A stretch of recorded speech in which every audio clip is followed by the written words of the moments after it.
चलो let's start. Sources of audit evidence. Sources of audit evidence, है ना। एक बार फिर से वापस ऑडिट के मूड में आ जाओ। समझ आ रहा है ऑडिट एविडेंस क्या था? क्या था ऑडिट एविडेंस? इंफॉर्मेशन जिस पे कंक्लूजन बेस होंगे, जिस पर ओपिनियन बेस होगा, है ना। ठीक है। फिर some audit evidence is obtained by performing audit procedures to test the accounting records, है ना। ठीक है ना। एग्जाम्पल एनालिसिस रिव्यू के थ्रू, रीपरफॉर्मिंग प्रोसीजर। फॉर एग्जाम्पल इसका भी एग्जाम्पल है बीआरएस। बीआरएस एंटिटी ने बनाया, तुम खुद बना करके देख लो, है ना। एनालिसिस रिव्यू से तुमको मिल जाएगा एविडेंस, है ना। और रिकंसिलेशन से मिल जाएगा। दो तीन चीजें रिकंसाइल करोगे ना। रिकंसाइल मतलब जैसे सेल्स को तुमने परचेज से रिकंसाइल किया and all that. Through the performance of such audit procedure, the auditor may determine that the accounting records are internally consistent and agree to the financial statement, है ना। ठीक है। अब देखो, ठीक है। तो ये उसने सिंपल बताया ऑडिट एविडेंस के बारे में, ठीक है ना। More assurance is ordinarily obtained from consistent audit evidence obtained reliability, है ना। भरोसा, मोर अश्योरेंस यानी भरोसा, ज्यादा रिलायबल हो जाते हैं। समझ रहा है। अगर मान लो अलग अलग सोर्सेस से सेम ऑडिट एविडेंस मिले, ध्यान से समझो, डिफरेंट सोर्सेस से एविडेंस मिल रहा है और सेम मिल रहा है। डिफरेंट सोर्सेस से मिल रहा है लेकिन सेम मिल रहा है, तो मेरा भरोसा बढ़ जाएगा कि देखो दो अलग अलग लोगों ने बोला लेकिन इसको सच्चा बोला तो ये सच्चाई, तो भरोसा ज्यादा हो जाएगा। और of a different nature than from items of audit evidence considered individually. ठीक है बेटा। एग्जाम्पल देखो, corroborating information obtained from a source independent of the entity may increase the assurance the auditor obtains from audit evidence that is generated internally, such as evidence existing within the accounting records, minutes of meeting or a management representation. क्या बोल रहा है वो?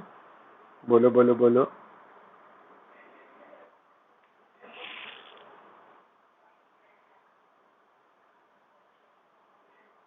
हम्म हम्म बहुत बढ़िया, आ रहा है समझ में। ठीक है ना। फिर information from sources independent of the entity that the auditor may use as audit evidence may include confirmation from third party, है ना। बहुत ध्यान से, जैसे फॉर एग्जाम्पल डेटर्स से, डेटर्स को चेक करने के लिए क्या है सबसे अच्छा तरीका? डेटर्स को चेक करने का तरीका,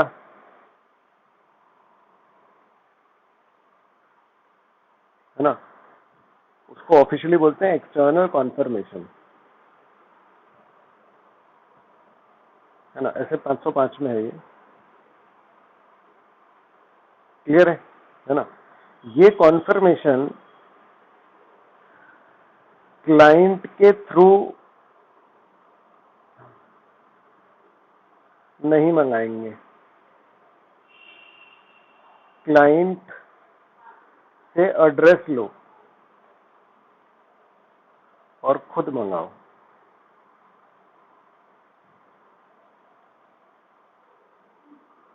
अपने ऑफिस के एड्रेस से,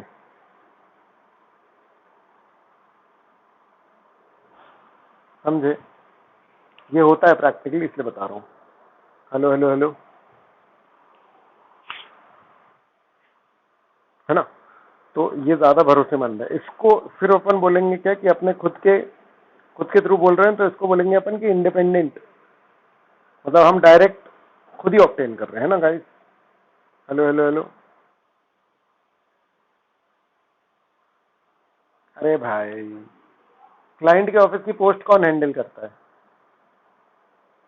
कुछ गड़बड़ हुआ तो सिंपल है ना, सोचो तो एक बार, कॉमन सेंस है। मतलब अगर मैं अपने ऑफिस में बुलाऊंगा तो ज्यादा रिलायबल नहीं होगा। मेरे ऑफिस में कौन घपला करेगा? इसके ऑफिस में तो छुपा देंगे ना वो लोग। तुम्हारे यहाँ इतना साउंड आ काय को रहा है यार, बहुत दिमाग हिल जा रहा है यार तेरा, यहाँ से जितना साउंड आ रहा है समझ नहीं आ रहा है। ऐसा लग रहा है तुम पानी में खेल रहे हो, टब में बैठ के क्लास कर रहे हो, और जैसे माइक ऑन होता है तो तुम छप छप छप छप करना चालू कर देते हो पानी में।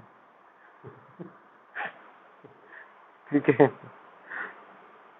बहुत ही तेज डिस्टरबेंस आ रहा है भाई, दिमाग हिल जा रहा है मेरा, समझ रहे हो। चलो ठीक है, सुनो। क्या थे अपन, कहाँ थे? हाँ, तो एविडेंसेस में from source independent of the entity, नहीं यानी यहाँ पर सोर्स की भी बात की जा रही है। एक तो देखो ध्यान से, है ना, सोर्स मतलब कि जो एविडेंस है,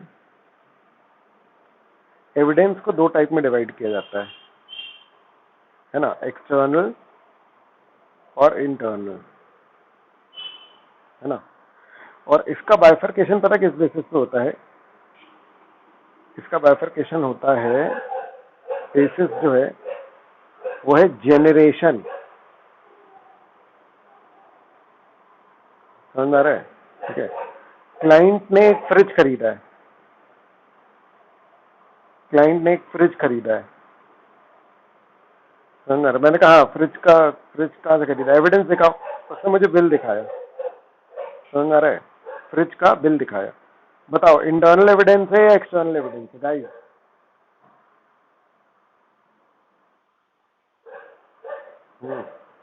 गाइस गाइस गाइस, बोलो बोलो बोलो, किसी को समझ नहीं आ रहा? हाँ, एक्सटर्नल कौन बोल रहा है? एक्सटर्नल कौन बोल रहा है? एक्स नाम क्या है तुम्हारा?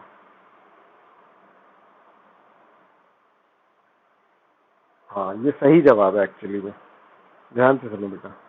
जब मैं लिख रहा हूं कि दिस इज जनरेशन है, तो ये बिल जेनरेट कहाँ हुआ है बताओ? Outside the entity. गाइस आप पॉइंट समझ रहे हैं? ठीक है ना, तो ये याद रखना बेटा। तो एक्सटर्नल कन्फर्म, वो evidences are more reliable than internal. Internal मतलब कि इंटरनली बनाए गए हैं, है ना, तो बिल सारे एक्सटर्नल होते हैं, है ना। अब बाहर मिल भी बाहर से रहा है तो वो अलग मैटर है, बाकी नॉर्मल जो बाइफरकेशन है वो जनरेशन के बेसिस पर है। यहां जो बात बोल रहा है वो कह रहा है कि obtained from a source independent, है ना, may increase the assurance of auditor, अगर मिला भी बाहर से, ठीक है ना, from an audit evidence that is generated internally. अब ऐसा कोई एग्जांपल बता सकते हो कि ऑडिट एविडेंस जनरेटेड इंटरनली लेकिन obtained from outside the entity?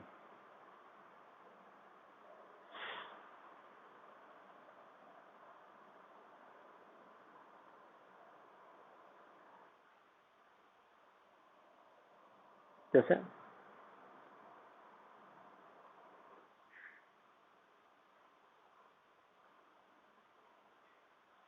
Creditor हमको देता है ना, तो ये तो बना बाहर, सेल्स, सेल्स सही एग्जांपल है, लेखिका ने बोला ना ये। वेरी गुड बेटा। देखो क्रेडिटर मतलब परचेज तो बन बाहर रहा है, मिल इंटरनल रहा है ना, इसका उल्टा सोचना है, समझना रहा है कि जो बना यहाँ और मिल बाहर से रहा है, समझ में आ रही है बात? ठीक है ना। सत्यम में भी ये वाला लफड़ा हुआ था कि उन्होंने जो क्लाइंट को बिल दिए थे, जैसे मान लो क्लाइंट को बिल 150 की दिया और इंटरनली जो उसकी कॉपी रखी गई है उसमें 100 था, सॉरी सॉरी सॉरी, इंटरनली जो कॉपी थी उसमें 150 था, क्लाइंट को जो दिया था वो ओरिजिनल था, उसमें 100 था, समझ रहे? क्लाइंट को 100 का बिल दिया, इंटरनली जब रखा तो उसको 150 बना दिया उन लोगों ने। समझ आ रहा है बेटा? हेलो हेलो हेलो, है ना? ठीक है। तो ठीक है, ध्यान से देखो बेटा। तो information from sources independent of the entity that the auditor may use as audit evidence may include confirmation from third party, ये एग्जांपल्स है। Confirmation from third party, analyst report and comparable data about the competitors, ये सब बाहर से मिलने वाले evidences हैं, ये सब बाहर से मिलने वाले एविडेंसेस हैं। क्लियर है? ठीक है ना। तो ये पूरा टॉपिक क्या चल रहा है देखो जरा, सोर्सेज ऑफ ऑडिट एविडेंस, समझ में आ रहा है? ठीक है ना। तो सोर्सेज मेनली इन लोगों ने किसमें बांटे, इंटरनल और एक्सटर्नल, समझ में आ रहा है? ठीक है ना। तो सोर्सेज इंडिपेंडेंट ऑफ एंटिटी, ठीक है ना। हेलो हेलो हेलो, है ना गाइस? चलो फिर क्या है ना, तो दोनों बातें लिख करके आ जाना। अब audit procedures to obtain audit evidence, ठीक है ना। अब देखो हमारे पास सवाल कितने हैं, है ना। व्हाट इज ऑडिट एविडेंस, ये सवाल है ना। एग्जाम्पल ऑफ ऑडिट एविडेंस, है ना, ध्यान से। Types of audit evidence based on different criteria, reliability of audit evidence, फिर reliability based on source of audit evidence. Guys आपको समझ में आ रहा है? फिर उसके बाद एक्स्ट्रा क्वेश्चन और क्या है कि how many evidences,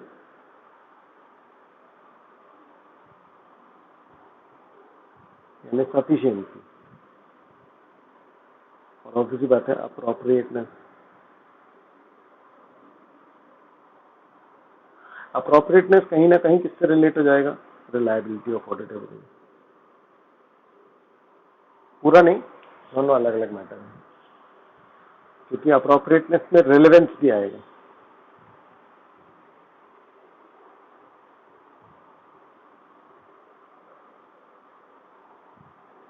hello hello guys, समझ में आ रहा है? तो याद रखना क्या क्वेश्चन है, किसी भी क्वेश्चन में कुछ भी नहीं लिख करके आ जाना, ठीक है ना। ये सब अलग अलग क्वेश्चन है ऑडिट एविडेंस को लेकर के, ठीक है ना। पहला एरिया है, किस एरिया के बारे में बात हो रही है ये तुमको बहुत पक्के तौर पर पता होना चाहिए। ओ माय गॉड, यही तो देखना भूल गया मैं, जॉब कर रहा है, समझ रहा है। How to obtain audit evidence, है ना, क्लियर है? तो ये रहा, ठीक है। हेलो हेलो हेलो, फिर उसने बोला ऑडिट एविडेंस क्या है, audit evidence to draw reasonable conclusion जिससे ऑडिटर ओपिनियन बेस्ड जो इज ऑब्टेन बाय परफॉर्मेंस। तो कैसे होता है, समझ रहा है?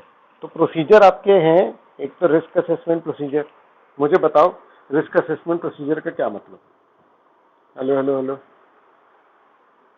मीनिंग वाइज क्या समझते हो तुम? रिस्क असेसमेंट प्रोसीजर मतलब क्या, क्या पता चल जाएगा तुमको?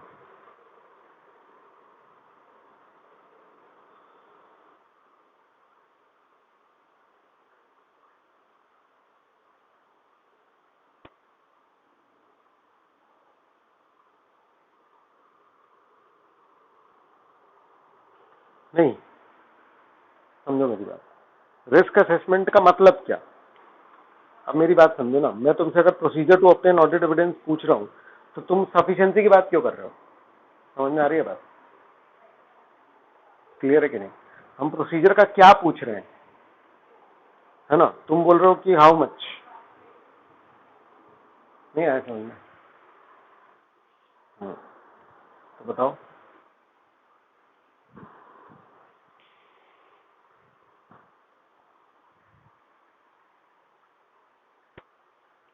चलो ठीक है, इसका मीनिंग क्या है, मतलब रिस्क असेसमेंट प्रोसीजर जब भी मैं पूछूं मीनिंग, तो लिटरल, जब भी मैं रिस्क असेसमेंट प्रोसीजर बोलूंगा तो फिर वो लिटरल नहीं कर पाओगे आप, मतलब लिटरल करोगे तो कोई मतलब ही नहीं है ना। रिस्क असेस करने के प्रोसीजर क्या मतलब हुआ इसका, कुछ नहीं यार, ठीक है चलो कुछ जगह पे ये सही होगा।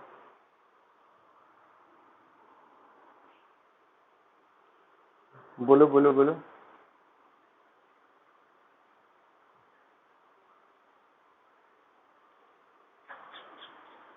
हम्म, पॉलिसीज के थ्रू नहीं नहीं नहीं, बिल्कुल नहीं। और कोई?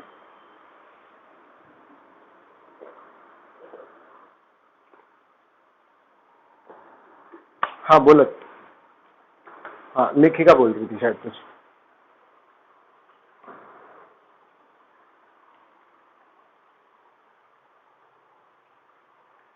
चलो अच्छा बेटा समझो, आप ना सारे लोग सबसे पहले तो ये समझ लो कि आप रिस्क को अभी रिस्क मत बुलाओ। समझ में आ रही है बात? आप जब अपना मीनिंग एक्सप्लेन कर रहे हो तो आपको रिस्क को भी बताना पड़ेगा। समझ में आ रही है बात? क्योंकि आपका बाकी एक्सप्लेनेशन सही, लेकिन आप उससे सिर्फ रिस्क बनना बोल रहे हो, तो ये मैं एक्सेप्टेबल अभी नहीं मान रहा हूँ। मुझे थोड़ा सा डिटेलिंग चाहिए। आम भाषा में क्या बात चल रही है? रिस्क असेसमेंट प्रोसीजर का क्या मतलब? हाँ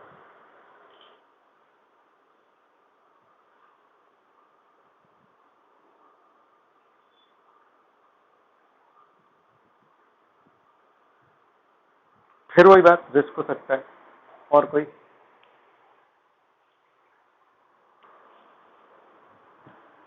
हाँ नित्या बोल रही थी शायद।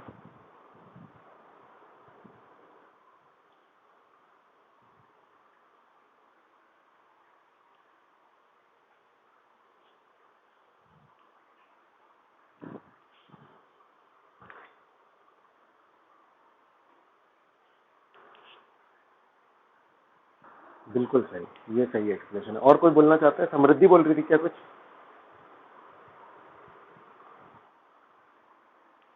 ओके ठीक है ना। तो सुनो बेटा, ठीक है, सबसे पहले तो आप रिस्क को समझो ना यार। सुन रहे? रिस्क मतलब गलती होने के चांसेस।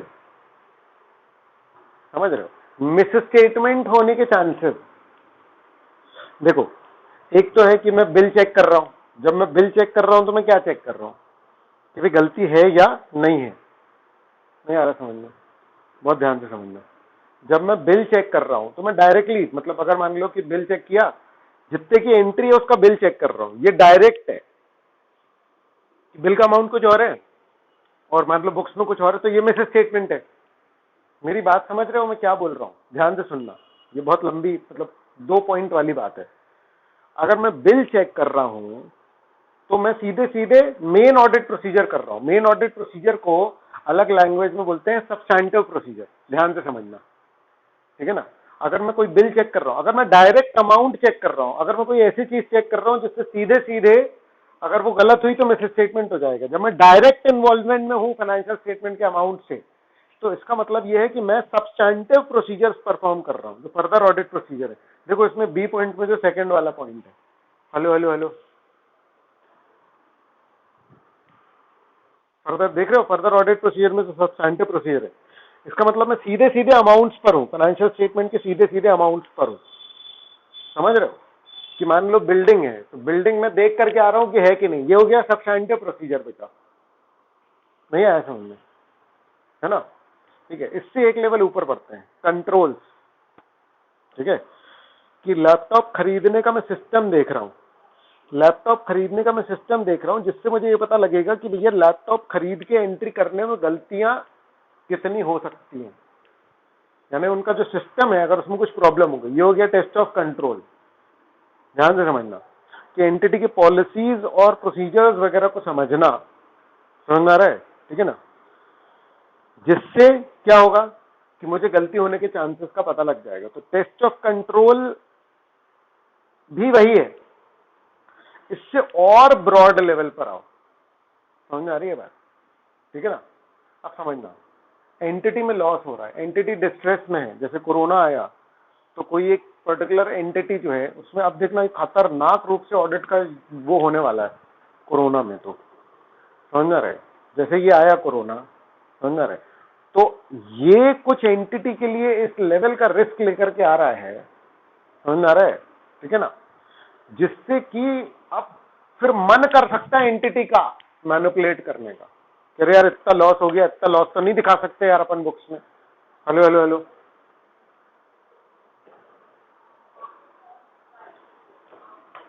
कोई एक मेजर नया लॉ आ गया, कोई एक नया कानून आ गया जिसके कारण एंटिटी के बिजनेस में बहुत ज्यादा फर्क पड़ने वाला है। समझ आ रही है बात? कोई की मैनेजरियल पर्सन है कि जो मेन था बंदा, उसकी डेथ हो गई। समझ में आ रहा है? कोई एक बहुत बड़ा क्लाइंट था, उसने डिफॉल्ट कर मारा, एंटिटी लेवल पर कुछ ऐसा हो जा रहा है, मार्केट में सिचुएशन इतनी चेंज हो गई है, तो ये है रिस्क असेसमेंट।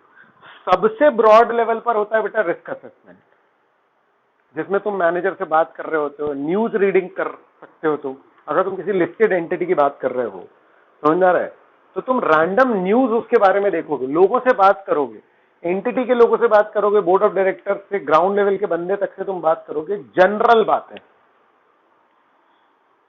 समझ में आ रही है बात? जैसे शादी से पहले लड़के का बैकग्राउंड चेक होता है ना, समझ में आ रहा है, जनरल रिस्क असेस किया जाता है। हेलो हेलो हेलो, समझ आ रही है बात? वैसा वाला है ये, मतलब यानी इसको प्रोसीजर वाइज डिफाइन कर पाना बड़ा मुश्किल है, समझ तो अपन इसको ऐसे बोलेंगे कि ऑडिटर की वो एक्टिविटी, मतलब इसके प्रोसीजर में पता क्या बोलेंगे अपन, कि ऑडिटर मैनेजमेंट से जाकर के बात करेगा, ताकि वो इस बात का अंदाजा लगा सके कि क्या चांसेस है कि एंटिटी मिस स्टेटमेंट्स की तरफ बढ़ जाए। हेलो हेलो हेलो गाइस, कुछ समझ आ रहा है क्या बोल रहा हूँ? देखो जरा, रीड करो इसको। मैं लगा दूं अटेंडिंग, आप मुझे बोर्ड पर एंटर कर दें। तुम कर सकते हो अपने आप से एंटर। हाँ, मुझे तो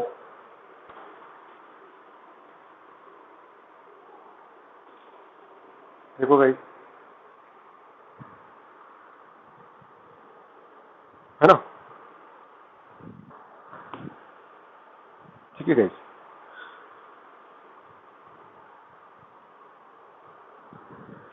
रिस्क असेसमेंट प्रोसीजर, तो एक है रिस्क असेसमेंट प्रोसीजर, ठीक है। दूसरा क्या है? Further audit procedure. Further audit procedure actually main procedure है। मेन प्रोसीजर में भी सबसे मेन है सब्सटैंटिव। अच्छा, एक चीज समझना, मैं ऑडिट में जाता हूं पता काय के लिए? सब्सटैंटिव प्रोसीजर परफॉर्म करने बेटा। समझ में आ रही है बात? मतलब मेरा जो मेन काम है ना असर्शन चेक करने का, वो एक्चुअली होता किससे है? सब्सटैंटिव प्रोसीजर से। गाइस समझ आया मैंने क्या बोला? हेलो,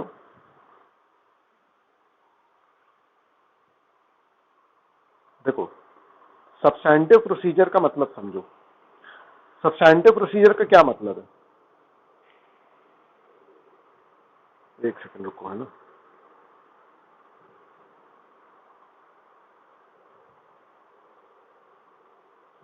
दीप्ति तो मैं ले नहीं रही है इसमें।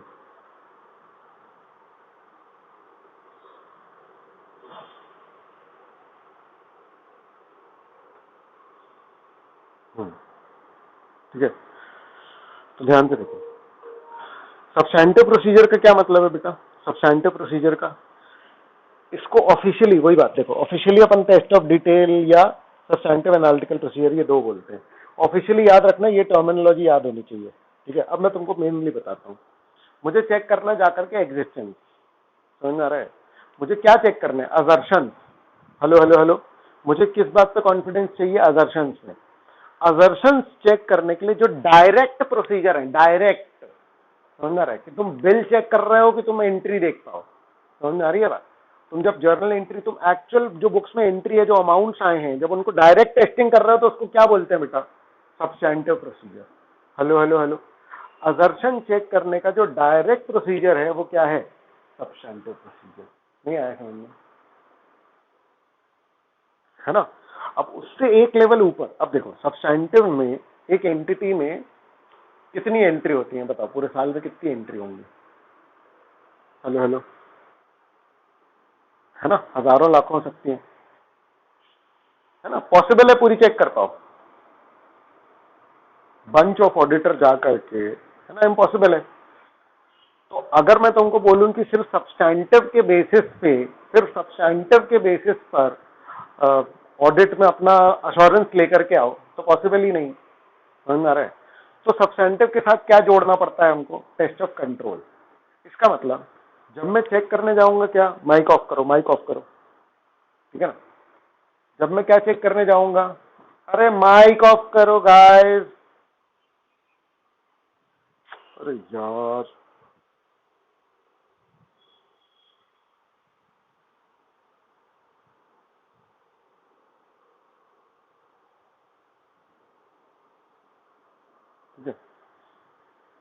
हाँ, क्या बता रहा था यार, पूरी रिदम टूट जाती है।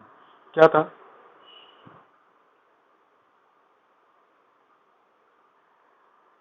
हाँ, तो आप सब्सटैंटिव के बेसिस पे नहीं कर सकते।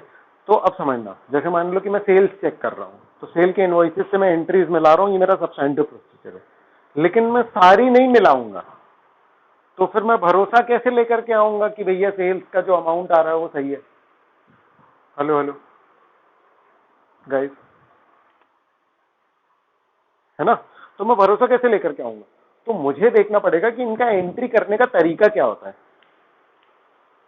समझ आ रही है बात?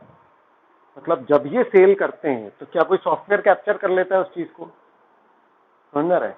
क्या कोई एक एडिशनल डॉक्यूमेंट बनती है, कार्बन कॉपी, जो आकर के अकाउंटेंट के पास जाती है? क्या वो बाउंड बुक में है? मतलब मेरा समझना, जब भी ये सेल करते हैं तो बिना बिल के सेल नहीं करते, है ना? मैंने ये टेस्ट करके देखूंगा मैं कि भैया कहीं बिना बिल के कोई सेल तो नहीं करेगा। ठीक है, अच्छा, जब ये बिल बुक फाड़ते हैं तो कार्बन कॉपी उसमें लगी ही हुई, ऐसी कोई सेल नहीं होती जिसमें कि ये बिना कार्बन कॉपी के सेल करते हैं। गाइस, आपको समझ में आ रहा है? हेलो, है ना? अकाउंटेंट जो एंट्री करता है वो उस बुक से ही करता है, और वो बुक बाइंडेड है, लूज शीट्स नहीं है। तो वो एक एक एंट्री जो है वो करता जाता है। समझ में आ रहा है? मतलब वो सीरियल नंबर से, सीरियल नंबर है सब में, तो वो एक एक एंट्री जो है वो करता जाता है। ठीक है ना?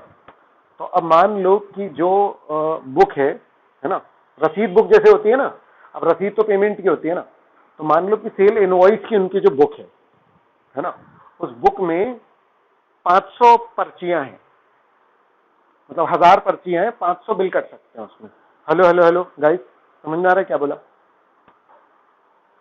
है ना? है ना? तो अब जब भी सेल करते हैं जब भी सेल करते हैं तो पर्ची जरूर कटती है। ठीक है ना? जब भी बिल जब भी सेल करते हैं तो कार्बन कॉपी जरूर बनती ही बनती है, उसमें लगी हुई है ना? तो अब मान लो कि मैं चौथे नंबर की सेल चेक कर रहा हूं और मैं 10वें नंबर की सेल चेक कर रहा हूं, है कि नहीं? ठीक है ना? तो मैं दूसरी चीजें तो देखूंगा, दूसरी चीजों में भी अपने कंट्रोल होंगे कि भैया गुड्स का मूवमेंट कैसे होता है। ये तो मैंने एक बहुत छोटा सा लेवल का कंट्रोल बताया, 2-3 पॉइंट्स उसके। समझ आ रहा है? अब गुड्स मूवमेंट का भी अपना कंट्रोल होगा कि बिना पेमेंट के गुड्स मूव नहीं होते हैं। समझ आ रही है बात? पेमेंट का प्रूफ एक आता है। गाइस, आपको पॉइंट समझ में आ रहा है मैं क्या बोल रहा हूं? ठीक है ना? तो मुझे सेल की सारी एंट्री चेक करने की जरूरत नहीं है अगर इनका सिस्टम बिल्कुल परफेक्ट है। मैं एक काम करता हूं कि 10,000 सेल की एंट्री है, मैं चेक करूंगा 100, मैं 100 एंट्री चेक करूंगा रैंडम निकाल करके, और मैं उनमें ये सब चेक करूंगा। क्या क्या चेक करूंगा? कि भाई इन सबके लिए कार्बन कॉपी इश्यू की गई कि नहीं। समझ रहे? तो मैं क्या कर रहा हूं, मैं एक तो सब्सटैंटिव कर रहा हूं। सब्सटैंटिव मतलब कि जो सैंपल मैंने उठाया वो एक्चुअल में सेल हुई कि नहीं हुई, ये मैंने देख लिया। साथ में मैंने देख लिया कि सिस्टम ये लोग पूरे 100 के 100 में फॉलो कर रहे हैं कि नहीं। क्योंकि अगर सिस्टम फॉलो कर रहे हैं तो बाकी सारी एंट्रीज होमोजीनियस, और अगर होमोजीनियस एंट्रीज हैं, अगर होमोजीनियस एंट्रीज हैं गाइस, समझ आ रहा है, तो मेरे को एक भरोसा आ गया कि भैया बाकी एंट्रीज में भी कोई दिक्कत नहीं होगी। देखो, मैं जनरली फ्रॉड ढूंढने नहीं जाता, क्लियर है? ठीक है ना? तो मैं अगर सिस्टम चेक कर रहा हूं तो गलती से इनसे गलत एंट्री हो जाए, समझ आ रहा है क्या बोला मैंने? कि गलती से इनसे गलत एंट्री हो जाए, इस बात के चांसेस बहुत कम है। यानी टेक्निकली मैंने क्या चेक कर लिया, मैंने कुछ तो सब्सटैंटिव कर लिए। सब्सटैंटिव मतलब जो बिल चेक कर रहा हूं सिर्फ वो बिल चेक हुआ। लेकिन जब मैं टेस्ट ऑफ कंट्रोल चेक कर रहा हूं, जब मैं सिस्टम चेक कर रहा हूं, तो सारी पूरी 10,000 सेल जो है वो उस कंट्रोल से होकर के गई है। और अगर कंट्रोल परफेक्टली वर्क कर रहा है, अगर कंट्रोल परफेक्टली वर्क कर रहा है, तो मुझे सब्सटैंटिव उतना ज्यादा करने की जरूरत नहीं। अगर सिस्टम परफेक्ट है तो मैं कम सैंपल में भी अश्योरेंस पूरे 10,000 एंट्रीज पर लेकर के आ सकता हूं। बोलो भाई, कुछ समझ में आया क्या बताया? ये सब एकदम ऊपर से चला गया। पक्का आया समझ में ना? है ना?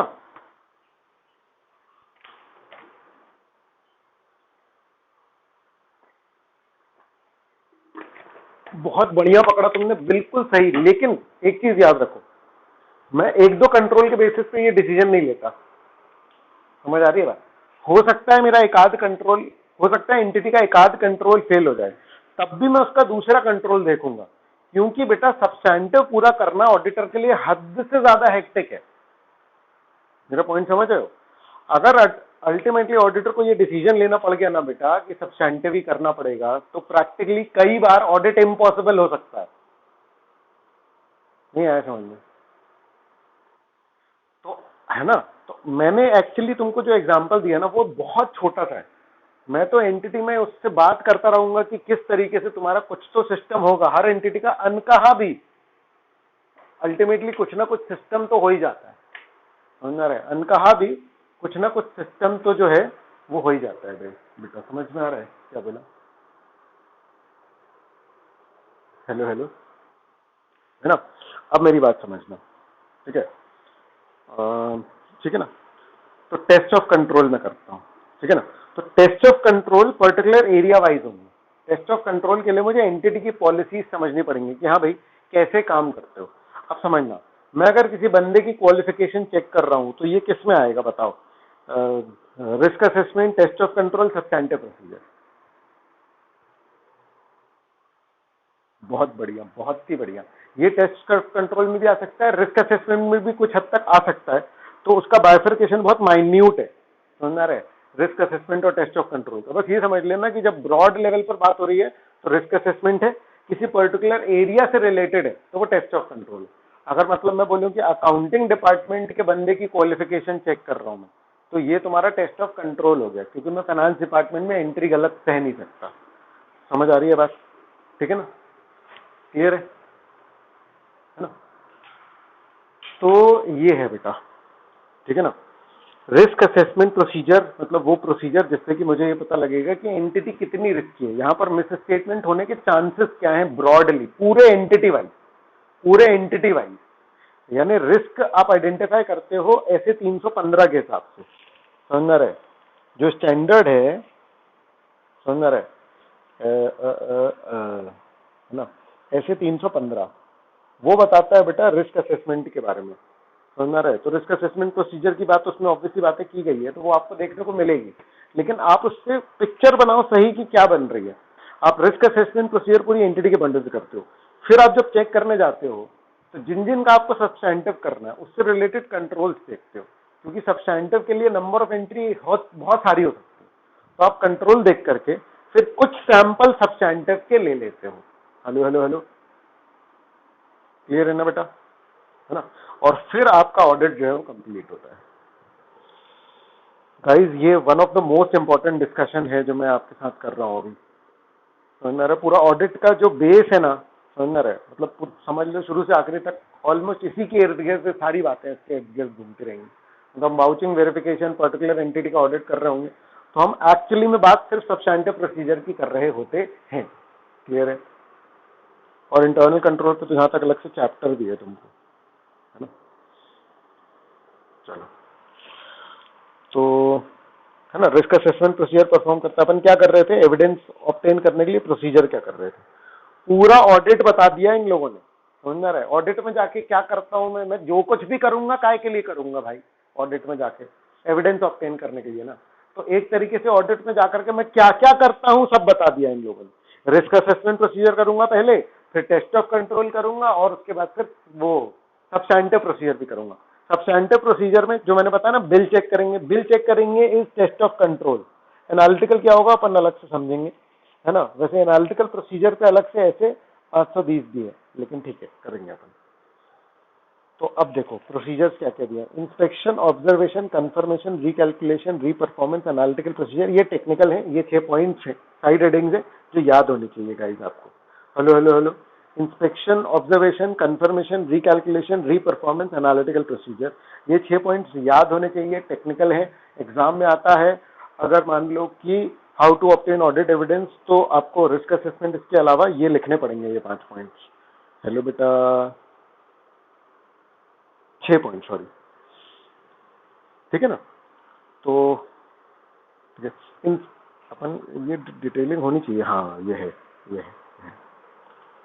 ठीक है, तो अपन इसकी पूरी डिटेलिंग पढ़ेंगे, इंस्पेक्शन, ऑब्जर्वेशन, एक्सटर्नल कंफर्मेशन, है ना। तो मैं अब भी एक्सप्लेन ही करने वाला था, लेकिन ठीक है, अब है ही तो अपन कर लेंगे उसको।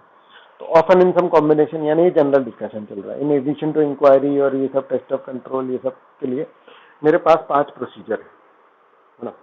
Risk assessment procedure refer to audit procedure perform to obtain understanding of the entity. Entity को समझने का प्रोसीजर रिस्क असेसमेंट प्रोसीजर। सोच करके देखो क्या बोल रहे हैं। मतलब मैं बोल रहा हूँ क्या बिजनेस करते हो, तो मतलब मैं क्या लगा रहा हूँ, रिस्क असेसमेंट प्रोसीजर लगा रहा हूँ। समझ गए? क्लियर है? कितने मैनेजर हैं? रिस्क असेसमेंट प्रोसीजर पूछ रहा हूं ना। आ रहा है समझ में? इस मैनेजर की क्या क्वालिफिकेशन है? Risk assessment procedure. गाइस समझ आ रहा है आपको? ठीक है, कितनी फैक्ट्रियां हैं तुम्हारी, कहां कहां पर है, ये सब रिस्क असेसमेंट है। मैं जैसे जैसे सुनता जा रहा हूं, जैसे जैसे बात मुझे पता चलती जा रही है, मेरे दिमाग में एंटिटी को लेकर के एक जजमेंट बनता जा रहा है। मैं बहुत जजमेंटल हूं। ऑडिटर इज प्योरली जजमेंटल बेटा। आ रहा है समझ में? वो हर बात से जज कर लेगा एंटिटी को। क्लियर है गाइस? ठीक है ना? ठीक है ना?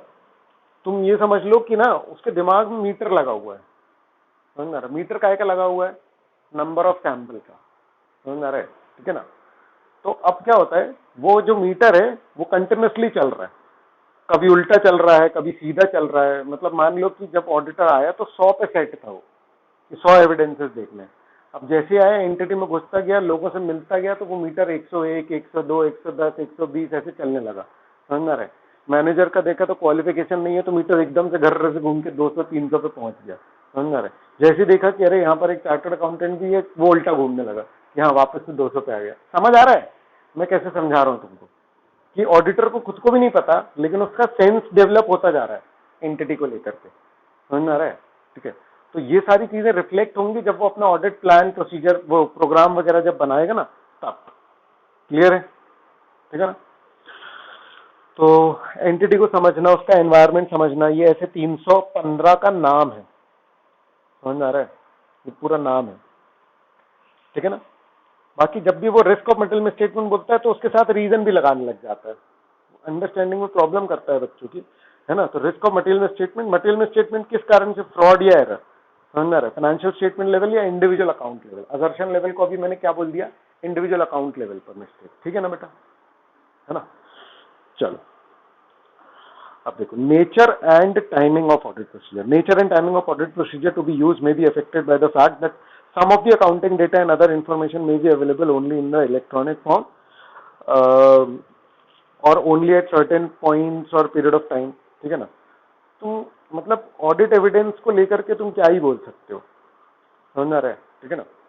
ऑडिट एविडेंस कैसे मिलेगा, कहाँ मिलेगा, कितना मिलेगा, देखो अब समझना। मेरे को अगर कोई एक चीज चेक करनी है, समझ में आ रहा है, तो उसके गिने चुने 5 एविडेंसेस है, ऐसा नहीं है बेटा। समझ में आ रहा है? ठीक है ना? तुम उसके बारे में सोचते जाओ तो तुमको और तरीके मिलते जाते हैं कि ये कैसे कैसे चेक हो सकता है। समझ में आ रहा है? और कई बार ऐसा होता है कि एक पर्टिकुलर बात जो मुझे चेक करनी है, समझ में आ रहा है, अगर उसका प्रोसीजर चेक हो गया, मतलब अगर एक कोई, जैसे मान लो कि मुझे चेक करना है कि ये एक्चुअल में हुआ है नहीं हुआ। समझ में आ रहा है? अब एक्चुअल में हुआ या नहीं हुआ, सीसीटीवी फुटेज उसने मेरे को दिखा दी कि भैया ये है, तो एक एविडेंस मेरे को मिल गया, उसी से मेरे को सेटिस्फेक्शन आ गया आएगा। समझना मेरी बात को। तो हो सकता है कि बहुत सारे और एविडेंसेस इसी बात को पक्का करें, लेकिन हो सकता है मुझे उनकी जरूरत ही ना पड़े। समझ में आया मैंने क्या बोला बेटा? हो सकता है कि 1-2 एविडेंसेस में मेरा काम चल जाए, हो सकता है 10-15 में भी ना चले, है ना। हो सकता है कि 1-2 एविडेंसेस में पूरा काम चल जाए, हो सकता है कि बहुत सारे एविडेंसेस में भी बिल्कुल काम ना चले, है ना। ठीक है, तो अब क्या नेचर होगा, क्या टाइमिंग होगी, कब कोई इंफॉर्मेशन अवेलेबल होगी। एंटिटी में कोई एक बंदा छुट्टी पे गया, अब बताओ, समझ में आ रही है बात? तो भाई मेरे को तो हो सकता है कि वो पर्टिकुलर प्रोसीजर मिले ही ना परफॉर्म करने के लिए, क्योंकि वो बंदा नहीं है। तो अब मेरे को फिर सोचना पड़ेगा कि इसका मैं कैसे चेक करूंगा, तो ऑल्टरनेटिव प्रोसीजर लगाना पड़ेगा। समझ आ रहा है? मैं क्लाइंट में जाकर के, देखो मैं ऐसा एडमेंट नहीं हो सकता कि मेरे को एक प्रोसीजर लगाना है, नहीं लग पा रहा तो मैं बोलूंगा अच्छा करूं रिपोर्ट क्वालिफाई, तो मैं नहीं कर सकता हूं ऐसा। समझ में आ रही है बात? मतलब बहुत ही अजीब बात हो जाएगी ना। समझ में आ रहा है? तुम दूसरे रास्ते खोजो ना उसको चेक करने के लिए कि कैसे कैसे चेक कर सकते हो। अगर बिल्कुल ही अवेलेबल नहीं है तो ठीक है, अपने एटीट्यूड में मत छोड़ो बस। समझ में आ रही है बात? क्लियर है? कोशिश ऑडिटर को भी पूरी करनी पड़ेगी कि भाई कैसे भी करके मिल जाए, है ना। हेलो हेलो हेलो, अब देखो, nature and timing of audit procedure. The nature and timing to be used may be affected by the fact that some of the accounting data and other information may be available only in electronic form and only at certain points of period of time. कुछ कुछ information ऐसी होती है जो उसके लिए सही वक्त सही जगह पर होना मेरा जरूरी होता है. For example, source document. Source document word का मतलब समझते हो कि नहीं, पहले बताओ फटाफट. सोर्स डॉक्यूमेंट वर्ड का क्या मतलब हुआ?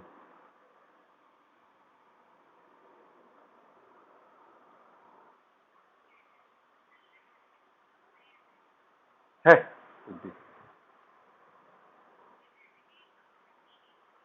हाँ, तुम पढ़ चुकी हो क्या ऑडिट? तुम बहुत सही बता रही हो. अरे समझ, तुम्हारे सारे जवाब बिल्कुल सटीक आ रहे हैं, बिल्कुल सही. अरे समझ में, सोर्स डॉक्यूमेंट जैसे बिल्कुल सही तुमने एग्जांपल दिया कि अगर मान लो कि मैंने टीवी खरीदा तो उसका सोर्स डॉक्यूमेंट मेरा वो है, समझना. ठीक है, सोर्स डॉक्यूमेंट मतलब जब वो ट्रांजैक्शन हो रहा था, उस ट्रांजैक्शन के समय जो डॉक्यूमेंट उपजा, समझना रहा है, उसको अपन बोलेंगे सोर्स डॉक्यूमेंट. यानी तुम ऐसा कह लो कि अपन अकाउंटिंग में एंट्री कर रहे हैं.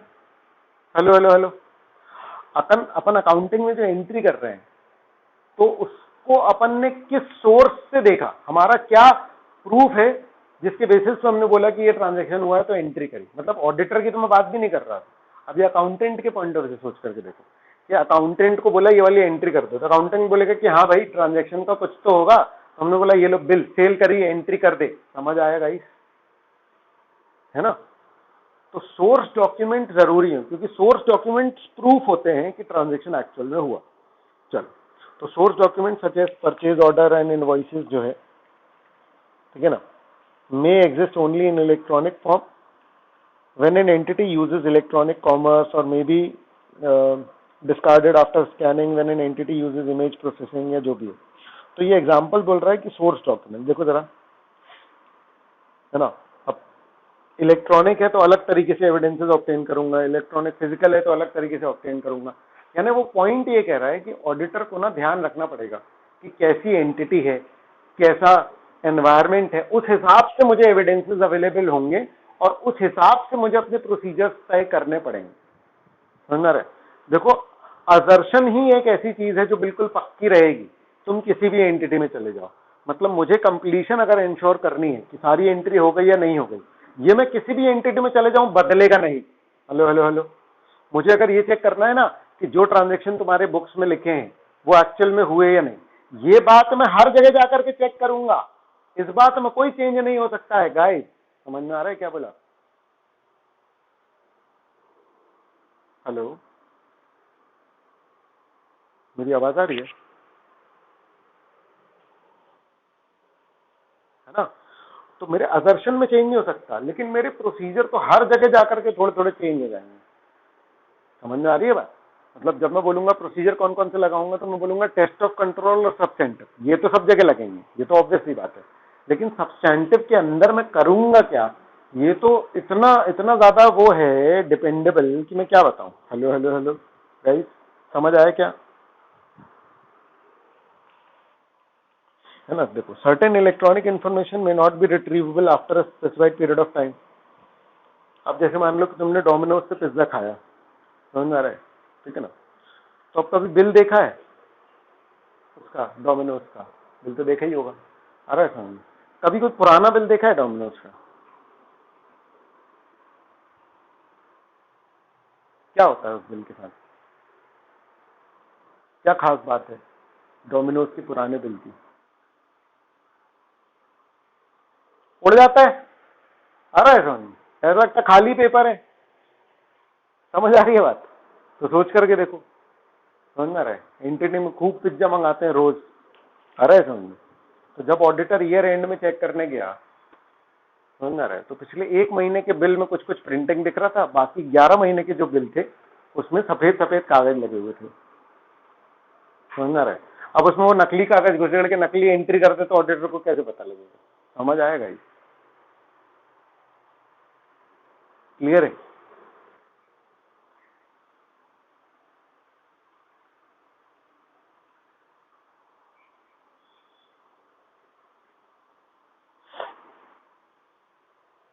नहीं, देखो समझो, ये एक एग्जाम्पल था, ठीक है ना।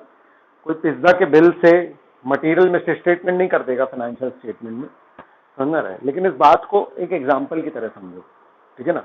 और इतनी हर एक बात पे इतना साइंस में नहीं लगा सकता, क्योंकि अगर एक एक छोटी बात पे मैं इतना दिमाग लगाने लग गया कि यार इसमें ये गड़बड़ हो सकती है, उसमें वो गड़बड़ हो सकती है, मैं ये समझाने के लिए यूज कर रहा हूँ, लेकिन आप प्रैक्टिकली जब उस बात को सोचोगे तो प्रायोरिटाइज हो जाती हैं चीजें, समझ रहा है कि ठीक है, चलो ठीक है, कोई दिक्कत नहीं।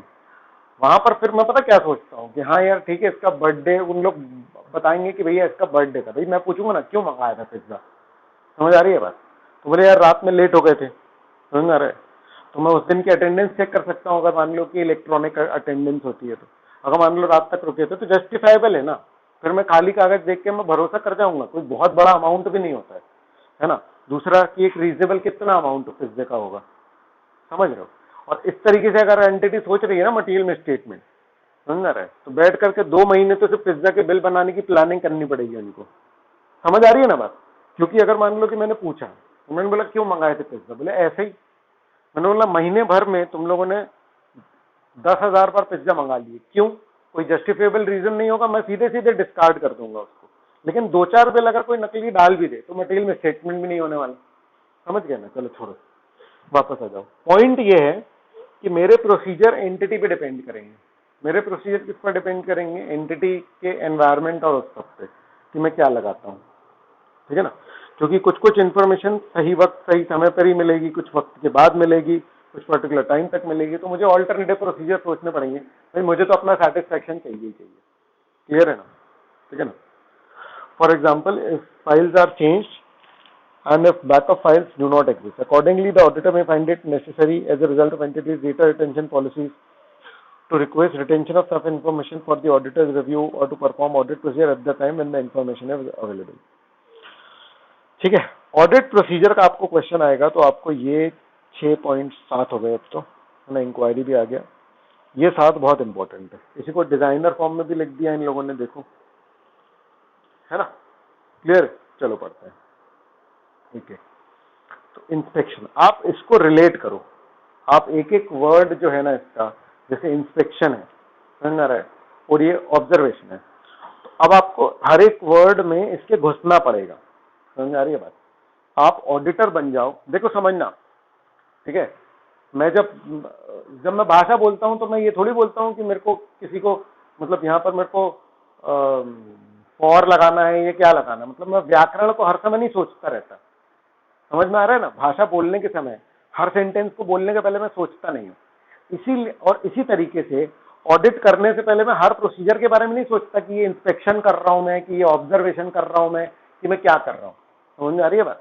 ऑडिटर जाकर के बिल्कुल फ्री हैंड वो तो ये करेगा ना कि मुझे ऑडिट एविडेंस चाहिए, समझ में आ रही है बात, ठीक है। अच्छा हाँ, उसको बुलाना, उसको पता होगा, समझ में आ रहा है। तो ऑडिटर जो भी चीजें करता है उनको इन 7 पार्टों में बांटा गया है।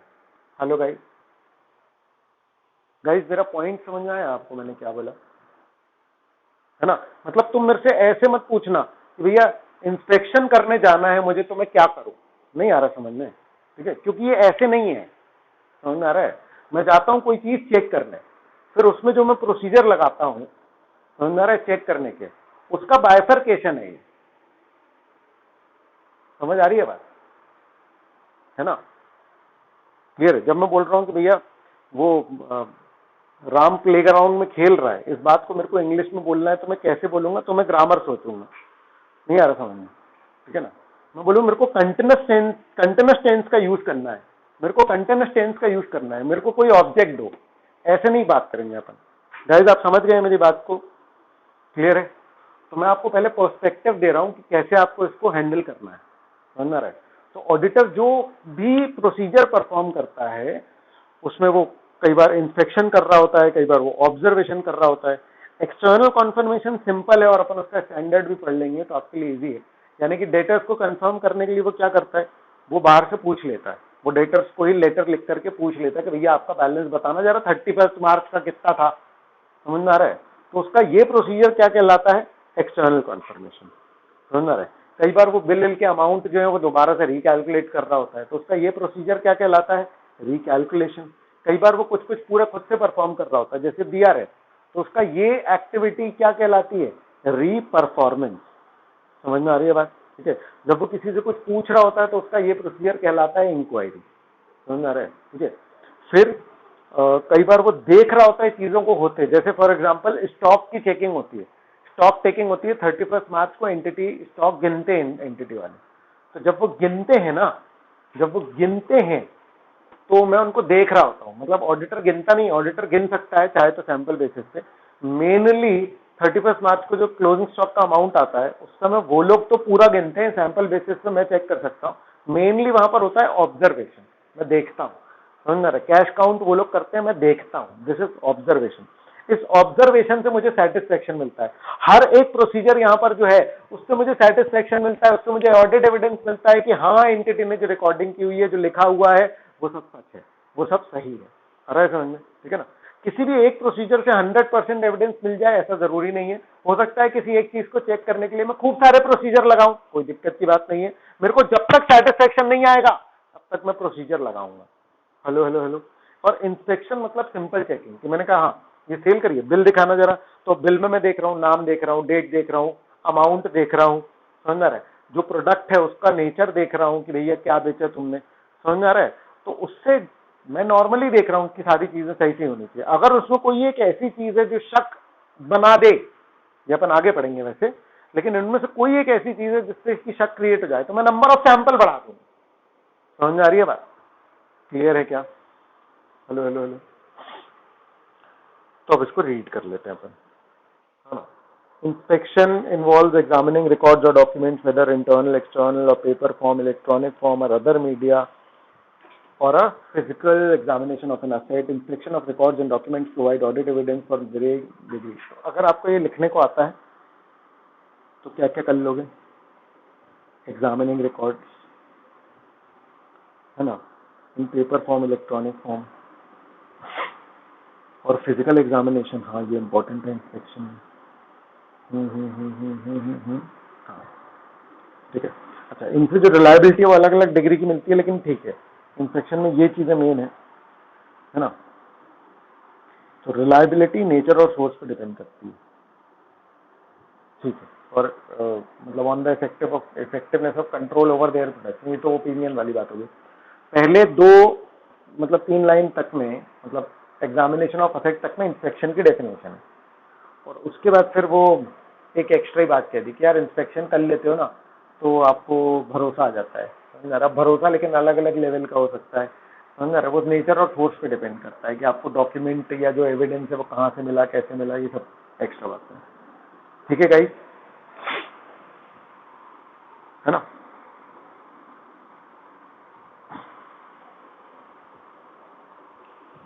फिर क्या कह रहे हैं? एग्जाम्पल देखो। हाँ, अगर आपको ये एग्जाम्पल्स अगर आप लिख पाओ ना तो बहुत ही अच्छा होगा। अगर मान लो 4-5 नंबर का आता है ना तो एग्जाम्पल जरूर यूज कर लेना, और अगर बुकई वाले एग्जाम्पल अगर याद रह जाए और कर लो तो बहुत ही अच्छा होगा। एग्जाम बहुत घटिया है, लेकिन वैसे बुक के एग्जाम्पल सिंपल देने चाहिए इन लोगों को, तो पता नहीं क्या क्या दे देते हैं। Example of inspection use as a test of control is inspection of record for evidence of authorisation. बिल्कुल बकवास। एक सिंपल सा होगा, inspection of bill, sales bill to check sales, that's it. इतनी सी बात थी, लेकिन पता नहीं क्या करने की कोशिश करते हैं ये लोग। ठीक है ना? तो इन लोग बोल रहे हैं ऑथराइजेशन चेक करने के लिए, है ना, मैं टेस्ट ऑफ कंट्रोल की तरह इसको यूज करूंगा। बहुत ही बकवास है। अपन टेस्ट ऑफ कंट्रोल जब समझेंगे तो समझ आ जाएगा। ठीक है गाइस? चलो, अब कह रहा है कि some documents represent direct audit evidence of the existence of an asset, है ना? जैसे मकान की रजिस्ट्री, document constituting a financial instrument such as inventory और अ बॉन्ड, है ना? इंस्पेक्शन ऑफ सच डॉक्यूमेंट्स, यानी यहां पर है इंस्पेक्शन ऑफ डॉक्यूमेंट्स, है ना? तो डॉक्यूमेंट्स के इंस्पेक्शन से हो सकता है कि आपको ओनरशिप या वैल्यू का पता ना चले, चल भी सकता है। जैसे रजिस्ट्री है तो ओनरशिप का पता चलेगा ना, वैल्यू का पता हो सकता है ना लगे, क्योंकि रजिस्ट्री में वैल्यू अलग होती है। उसके बाद फिर आप अगर फिक्स रेट है तो आपने फिर पैसे भी पे करेंगे लॉयर को और वो सब दुनिया भर के, तो वो वैल्यूएशन का तो नहीं है, लेकिन ओनरशिप का डॉक्यूमेंट वो है। लेकिन कई बार हो सकता है कि डॉक्यूमेंट्स आपको ना ओनरशिप को लेकर के सेटिस्फेक्शन दे, ना वैल्यूएशन को लेकर के, है ना. In addition, inspection and inspecting an executed contract may provide audit evidence relevant to entities application of accounting policies such as revenue recognition. है ना. एक कॉन्ट्रैक्ट जो उन लोगों ने परफॉर्म कर दिया, एग्जीक्यूट कर दिया, कोई ब्रिज बनाना था तो वो ब्रिज बनाया और उसके बेसिस पे मैंने देखा कि कब कब इन लोगों ने रेवेन्यू रिकॉर्ड किया. क्या आप लोगों का अकाउंटिंग स्टैंडर्ड 7 हुआ है क्या? हेलो हेलो हेलो गाइस, नहीं हुआ ना. लेकिन एक सेकंड